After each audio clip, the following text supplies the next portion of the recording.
Welcome to the Commonwealth Matters. I'm your host, Richard Nelson. Today, we're going to talk about something deeply important to the future of our Commonwealth. How Kentucky's K-12 education system is performing, how it's funded, and whether our current system is truly serving students and taxpayers as well. Now, at the heart of this conversation are some simple but profound questions, starting with, are Kentucky's children getting the education that they need to flourish? Our schools, and in particular K-12 public schools, being faithful stewards of the tax dollars that we entrust to them, and our families being given real options when the system does not work for their children. So we're going to start out with three big developments. One of the biggest news items on the public education front was a Supreme Court ruling last week. It was the Kentucky State Supreme Court. They struck down a 2022 charter school law. And the court unanimously ruled that the law did not meet the requirements of the Kentucky Constitution to provide for an efficient system of common schools across the state. They said that charter schools were operating outside the system of common schools, and therefore they struck down the law. So that's one of the major developments. And Kentucky, by the way, is one of just a handful of states that does not have any school choice options for parents and families. Another lawsuit filed on behalf of Kentucky students challenged the quality of public education in the state. It was in front of the Franklin County Circuit Judge, Philip Shepard. He gave the green light for this court case to proceed. Essentially, these students were arguing that Kentucky's is not meeting the needs of students. All right, the third point for us to talk about in this program is academic performance. How are Kentucky's kids, how are they performing? And we need to look at that. So funding, performance, and then school choice. Now, I want to make something clear. This program is not about attacking teachers or local public schools, but this is focusing on accountability, stewardship, and providing a good education for our children. This should be something that we're all in favor of across the spectrum. Now, where we may disagree is how we achieve these things. How do we keep our public school system accountable? How do we steward those limited tax resources? And how do we ultimately provide a good education for our children? Those are areas of concern for all of us. And of course, there's going to be some give and take and some pushback when it comes to how we achieve these things. So, but I do want to make it clear. This is not just a overall criticism of the public schools or teachers. There are a lot of good teachers who are pouring their hearts and their souls into teaching students in the classroom, and they should be commended and applauded and encouraged. And actually, I think, by the way, just a little side note, they should be rewarded. Those teachers who are doing a good job, they should be rewarded to a higher level. There should be some incentive there to incentivize excellence in the classroom. Not only incentivizing excellence in the classroom, but putting a priority on rewarding teachers in the classroom as opposed to increasing more administration and creating more administrative positions with high salaries. And we'll talk about that in a little bit as well. I'm getting a little bit ahead of myself. So, all right. Kentucky's academic performance, as I said, is lagging. We're going to talk about NAEP scores. We're also going to talk about an analysis from the Kentucky House Leadership Communications Department that did some analysis on the NAEP score, and they've compared it over a long period of time. But I want to jump into just unpack a little bit more the charter school law that was struck down. So in 2022, the Kentucky General Assembly passed a law that allowed for charter schools. Just to be clear, charter schools are public schools. They operate with public tax dollars. There are rules that they have to follow.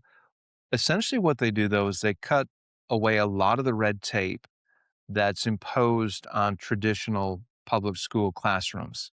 There's more flexibility there for teachers, for the testing. for other things. But the state Supreme Court struck this down and said that these schools were operating outside of the common schools requirement in the state constitution. According to one education analyst, Gary Houchins, he's a member of the Bluegrass Institute. He is a professor at Western Kentucky University. He said, according to the court's logic, the governor's scholars program, the Gatton Academy, Kentucky School for the Blind and the Deaf are also operating outside Kentucky's common school framework. And therefore, those programs should be struck down as well. Still waiting to hear from a response. I don't expect it from the state Supreme Court. They've spoken and they speak through their rulings, but I have not heard a good response from the other side who favors this ruling striking down charter schools. All right. One of the things that the court took issue with was the funding mechanism that tied specific pilot locations and the required transfer of per pupil funds. And again, they argued that the legislature overstepped their constitutional limits. By the way, I'm going to try hard not to get into the weeds. I know sometimes when I do these programs, I get into the weeds a bit, and I don't want to lose you in the weeds. So I will try to touch the high points here. All right. So regarding charter schools, it looks like if Kentucky is going to have charter schools or any other form of school choice, it will have to amend the state constitution. And we all know what happened in 2024. There was an amendment that would have allowed education opportunity accounts in Kentucky. That bill failed, and it failed miserably. It was voted down by a 2-to-1 margin.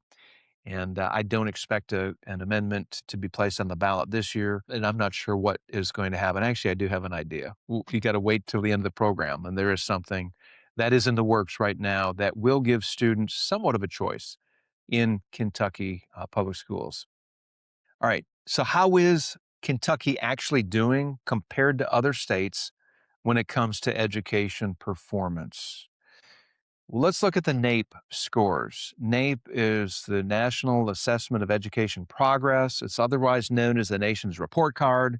According to the most recent NAEP release, Kentucky is right about in the middle of the pack. They're in the national average as far as fourth grade reading and eighth grade reading and fourth grade math. They're all at average in those categories, but they're below the national average in eighth grade math. This means that we're not at the bottom, but we're not leading the pack either, especially in middle school math, which is foundational for high school success and for many careers as well. But look at the trend over time when it comes to the NAEP scores. When you zoom out for, let's say, a 10-year period or longer, you look at the NAEP data and it says that Kentucky students are overall performing worse than they were around 2013 through 2015. So 10, 11 years ago, Kentucky public school students were doing better in the NAEP across multiple grades and subjects. Even though there's been some improvement in recent years, again, long term, 10 years or more, there has been a decline in education performance of Kentucky students. Let's look at the graduation rate in Kentucky. Their 4-year graduation rate is high. Over 93% of Kentucky students are graduating. That's what it was in 2025. The 5-year average is 94%. So that's a short-term increase over the last 4 years. We're seeing an increase in graduation rates. But here's what some critics are saying. On paper, we're graduating more students, and we're seeing some improvements over the last 3, 4, 5 years, some improvements. Yet, are we graduating students who have basic reading, math, and critical thinking skills that they need to succeed in life, or are they just being moved through the system? That's what some critics are saying. I'm going to move on to another lawsuit. There is a lawsuit right now that's been working its way through the court system. As I mentioned just a few minutes ago, Philip Shepard and Franklin County Circuit Court allowed this lawsuit to move forward. It was brought up by students in Kentucky, and these students said that the state legislature is not meeting its constitutional obligation to provide them with an adequate education. And Judge Philip Shepard said, hey, there's merit to this case. These kids have standing, and he is going to let it move to the next level. Again, these students are claiming that public education is failing them. It's leaving some students behind. It's failing to equip them with the skills that they need for adulthood and to be prepared for life. And they're asking the courts to hold the state accountable. By the way, this is reminiscent of what we saw with a major overhaul in Kentucky's education system in the early 90s, the KERA, Kentucky Education Reform Act. Now, that dealt with the funding of public schools, and it redid how schools were funded.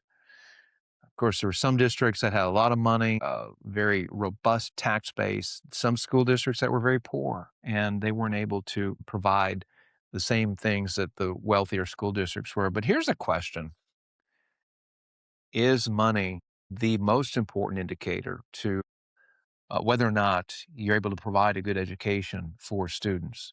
Now, if you were to talk to homeschool parents or some of the private school parents across the state, you'd find with a much smaller per pupil spending budget, you're seeing that there's tremendous success. Homeschoolers, again, small budget. Many of the private schools are operating on a shoestring budget. But a couple of the conditions that are really, really important in both of those options for schooling are um, intact families and the amount of parental involvement in a child's education. Is there accountability in the home? Is there encouragement in the home? Are parents sitting down and reading with their children? Are they doing homework with their children? Friends, that is irreplaceable. And regardless of the money, which money is helpful, we need resources to pay teachers and to keep the lights on in the schools and to provide for books. But there's something even more important than money.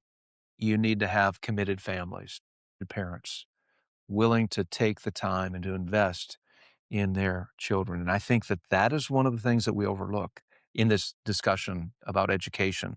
The number is something like 40% of Kentucky kids today, ballpark figure, 40% are in a single parent household. And God bless the single parents who are raising their kids. But it's not meant to be that way. It's tougher for one parent to pour into their child and to give their time and energy, especially if that parent is working. So this is part of the discussion. I don't think that's considered and that we don't talk about enough.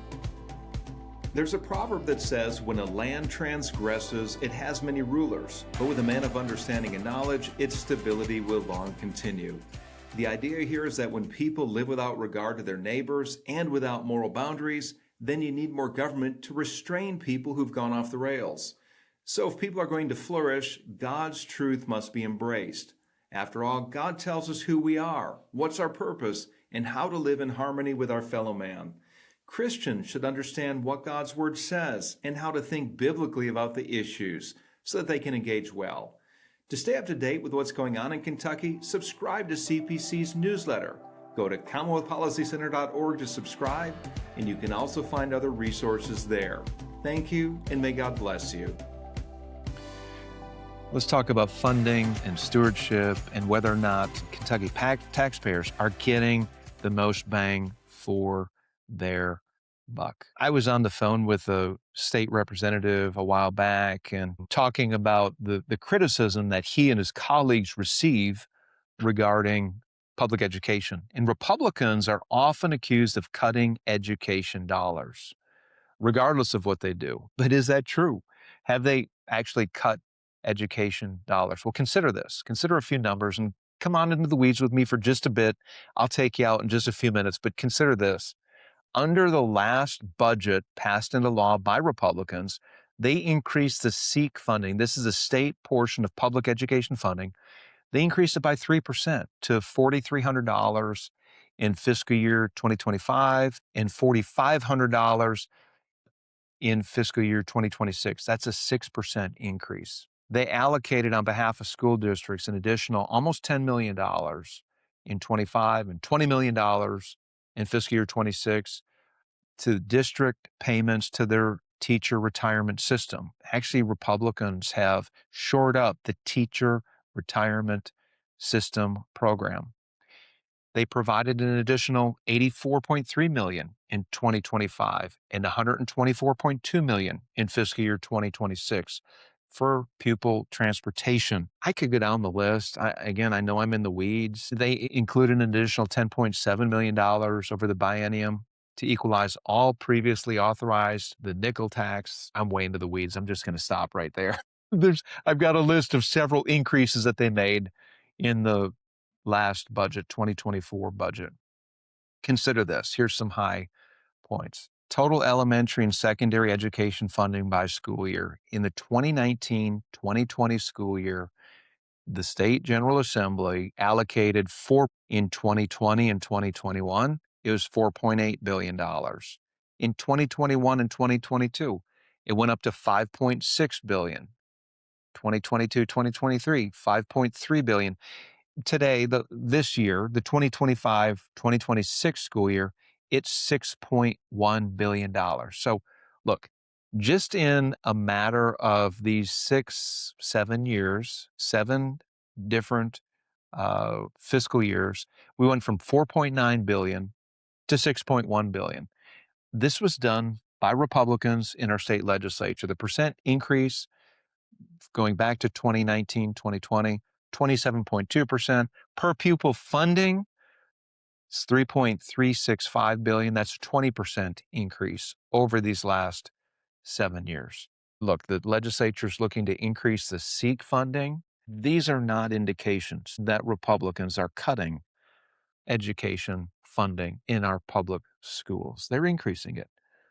By the way, half of the state budget, approximately 50%, is spent on education. It's the largest single expenditure we have out of our general fund. Keep in mind, by the way, when we think of funding and when we think of the schools and resources, it's funded by taxpayer dollars. That's your money and that's my money. This isn't free money. It's not falling out of the skies, but it comes out of our pockets. And it's important that anytime taxpayers are funding something, that there is transparency and that there's accountability. We entrust these resources to the State Department of Education and to our local school districts. That means that they've got to be good stewards. They should be good stewards of our limited resources, and they should produce results, not just big budgets and not just fancy buildings, but they've got to produce results. So how are Kentucky students doing? Let's talk about this. I want to look at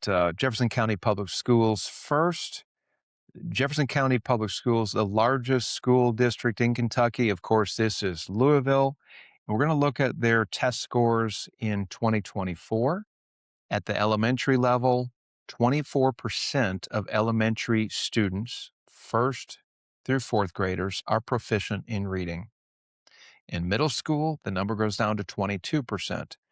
It stays the same for high school.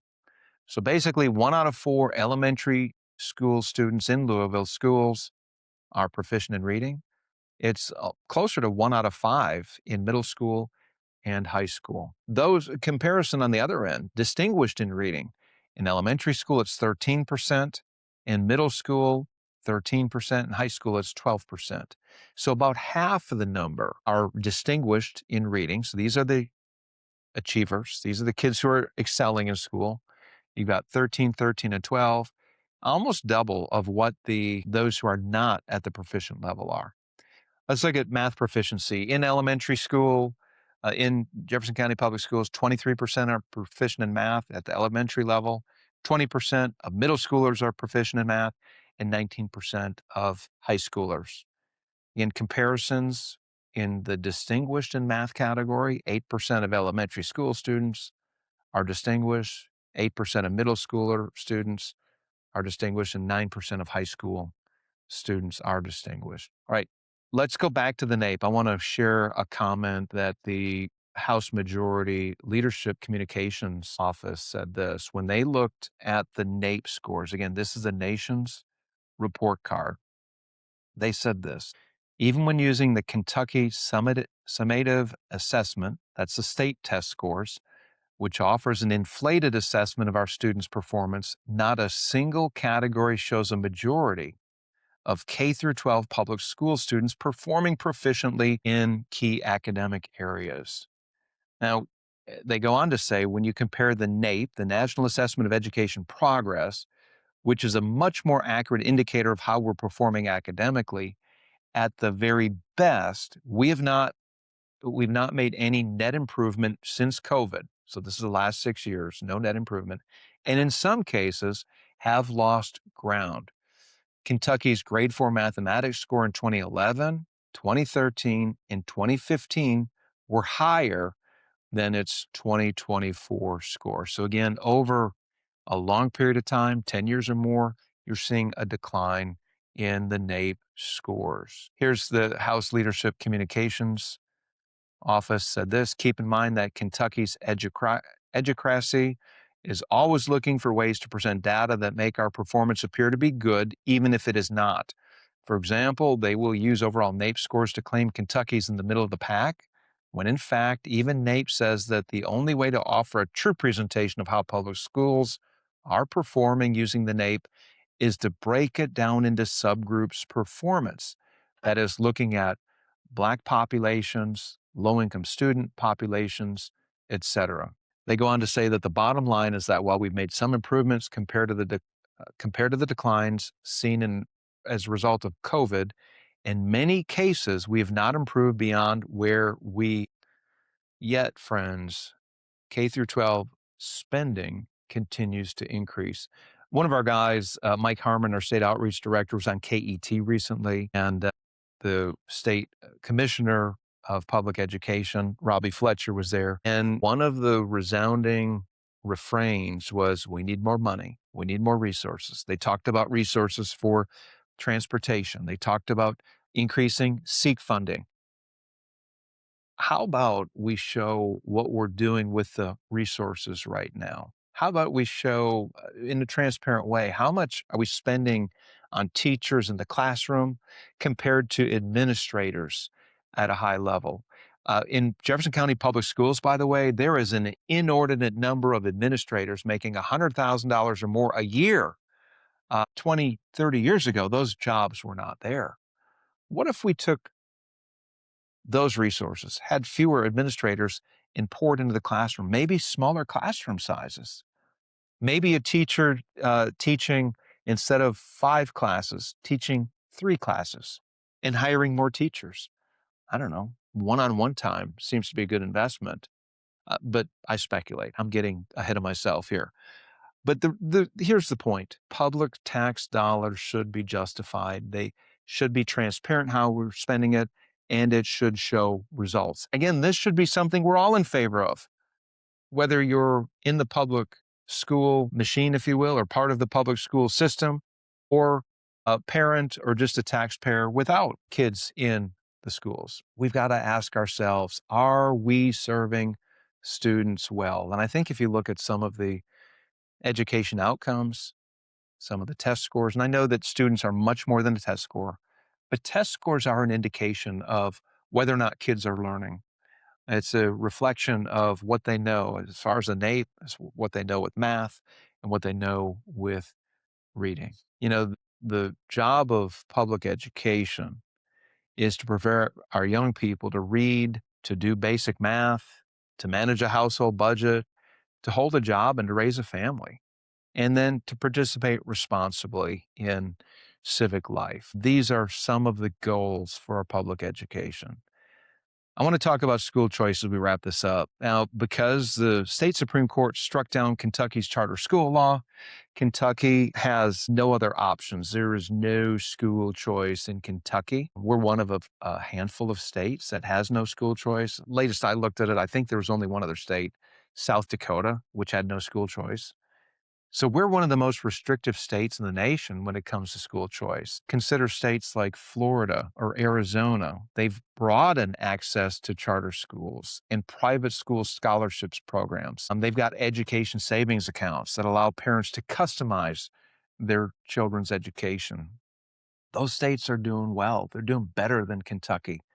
You know, choice is a good thing. We like choice in many areas of our life. But why is it in Kentucky, when it comes to education choice, the courts say no? Now, I get it. Look, there is a constitutional provision that defines a charter school and what can fund it. And it's important that we follow the Constitution. But perhaps the Constitution needs to be changed and amended. I'm going to go to, in the last minute here, to a real possibility for some form of choice.